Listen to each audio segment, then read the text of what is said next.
Meski berat namun Shin Tae-yong yakin timnas Indonesia bakal memberikan yang terbaik, ingin pertahankan rekor di ajang ASEAN dalam beberapa tahun terakhir. Timnas Indonesia, baik senior maupun kelompok umur telah menunjukkan perkembangan luar biasa, terutama ketika bermain di ajang tertinggi di kawasan Asia Tenggara. Mulai dari timnas U16 asuhan Coach Nova Arianto yang berhasil mencuri perhatian lewat gameplaynya serta timnas U19 Indonesia di bawah asuhan Coach Indra Syafri yang baru saja menembangkan gelar kedua sepanjang sejarah Piala AFF U19. Dan melihat capaian manis tersebut, PSSI akhirnya memutuskan untuk menggunakan full squad U23 yang beberapa waktu lalu tampil apik di Piala Asia dan hampir lolos ke Olimpiade Paris 2024. Dengan ditunjuknya skuad U23, PSSI berharap Indonesia bisa membawa gelar juara Piala AFF bagi timnas Indonesia untuk pertama kalinya dalam sejarah karena sejauh ini Indonesia belum pernah meraih gelar juara dan lebih sering menjadi runner-up. Dapat sorotan media ASEAN. Sementara itu media Vietnam Soha menyebut grup B bisa saja adalah grup neraka karena Indonesia yang kini dianggap lebih superior, terutama dalam beberapa pertemuan terakhir atas Vietnam. Dan jika mereka memakai tim yang mengalahkan 2 kali di kualifikasi Piala Dunia, jelas Vietnam akan habis dan pulang lebih dahulu. Hasil drawing Piala AFF 2024, tim Vietnam bertemu Indonesia di grup neraka. Grup B diyakini sebagai grup yang menyulitkan bagi Vietnam.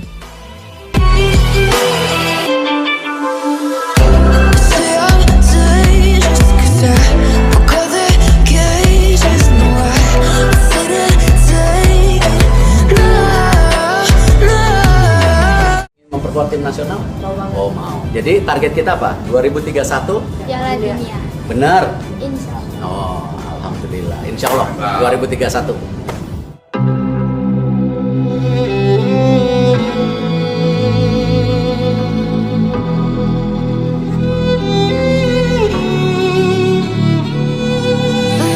Media Cina menyindir timnas Indonesia dengan sebutan tim Belanda versi Asia, jelang putaran ketiga kualifikasi Piala Dunia 2026 zona Asia.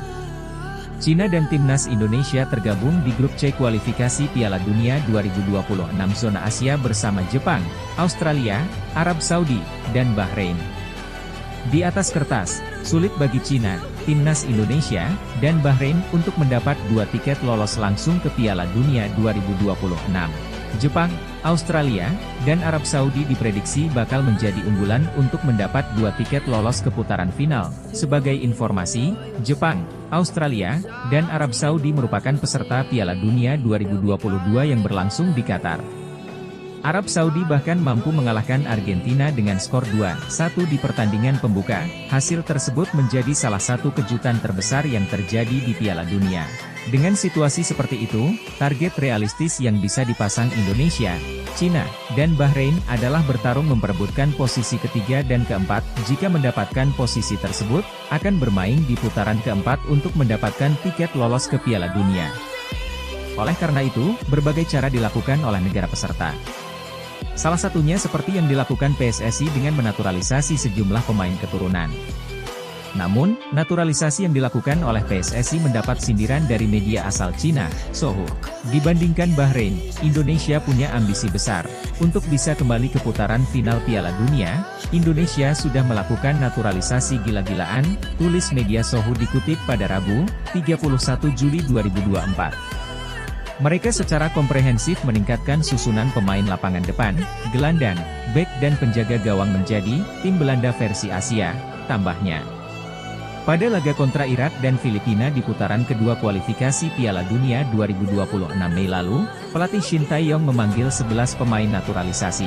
Mereka adalah Jordi Amat, Justin Hubner, Kelvin Verdong, Sandy Walsh, Shane Patinama, Jay Idzes, Nathan Choeaon, Tom Haye, Ivar Jenner, Rafael Struijk, dan Rafael Struijk. Daftar tersebut belum termasuk pemain yang tidak dipanggil seperti Mark Klok dan Martin Paes. Jelang putaran ketiga kualifikasi Piala Dunia 2026 zona Asia, PSSI rumornya bakal menambah pemain naturalisasi untuk memperkuat skuad Garuda.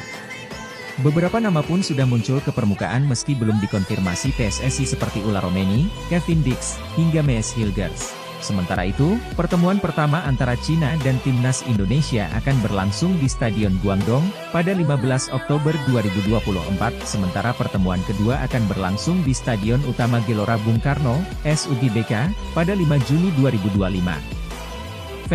Federasi Sepak Bola Cina, CFA, bikin Erick Thohir murka. Ancaman pun dilontarkan untuk semua lawan Timnas Indonesia di putaran ketiga kualifikasi Piala Dunia 2026. CFA telah menunjuk stadion yang akan dipakai sebagai kandang Timnas Cina untuk menjamu Timnas Indonesia di kualifikasi Piala Dunia 2026.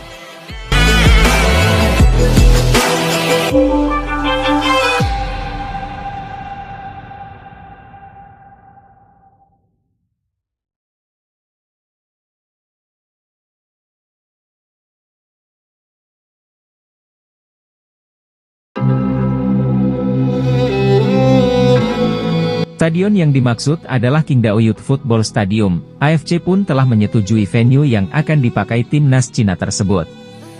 Venue ini bukan stadion yang biasa dipakai skuad tirai bambu.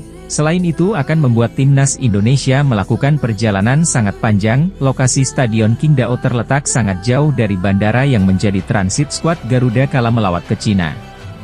Timnas Indonesia akan melawat ke Cina pada matchday keempat fase grup putaran ketiga kualifikasi Piala Dunia 2026, pada 15 Oktober 2024.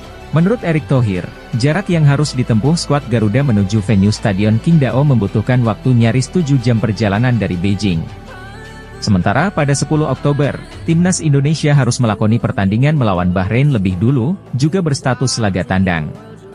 Emosi Erick Thohir semakin memuncak setelah mengetahui bahwa cuaca bulan Oktober di Qingdao dikatakan sangat dingin. Kita harus melalui perjalanan berat karena mesti terbang ke Bahrain, itu hampir 17 jam. Lalu ke Cina dan tiba-tiba tim ditaruh di kota yang letaknya 6,5 jam dari Beijing. Itu Qingdao, yang di bulan Oktober katanya dingin, ucap Erick Thohir. Erick Thohir pun berkelakar bahwa lawan di kualifikasi Piala Dunia 2026 berniat mempersulit Timnas Indonesia di putaran ketiga. Karena itu, sosok yang juga menjabat sebagai Menteri BUMN tersebut melontarkan ancaman akan mengerjai semua lawan saat bertamu ke Indonesia. Jadi semua negara ingin mempersulit tamunya. Jadi kita juga nanti jadi tuan rumah harus baik-baik tetapi jangan baik-baik saja. Kalau kita dikerjai di luar negeri, ya kita ganti kerjai di sini, ujar Erick Thohir. Terlepas dari itu, Erick Thohir menegaskan Timnas Indonesia dalam kondisi siap menghadapi semua lawan di kualifikasi Piala Dunia 2026. Ia berharap pemain-pemain skuad Garuda tidak mengalami kendala berupa cedera ketika menjalani tugas negara nanti. Ya kita hadapi, kata Erick Thohir.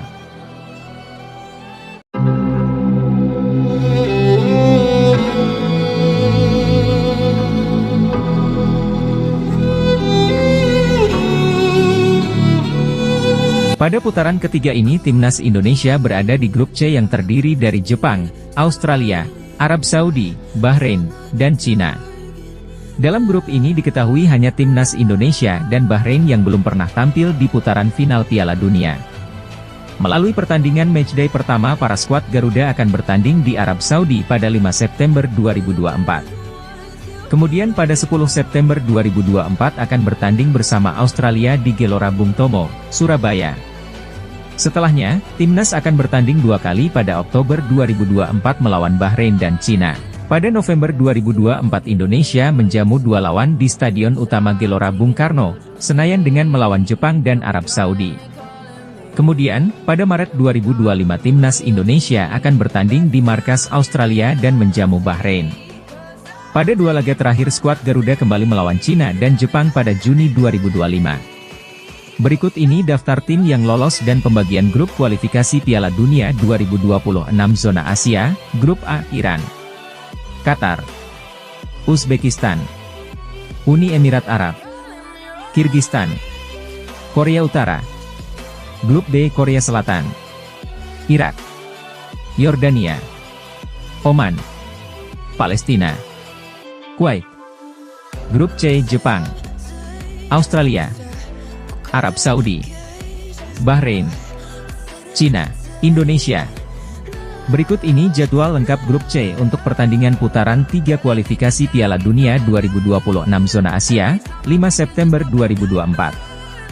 Jepang versus Cina. Australia versus Bahrain. Arab Saudi versus Timnas Indonesia. 10 September 2024. Bahrain versus Jepang. Cina versus Arab Saudi.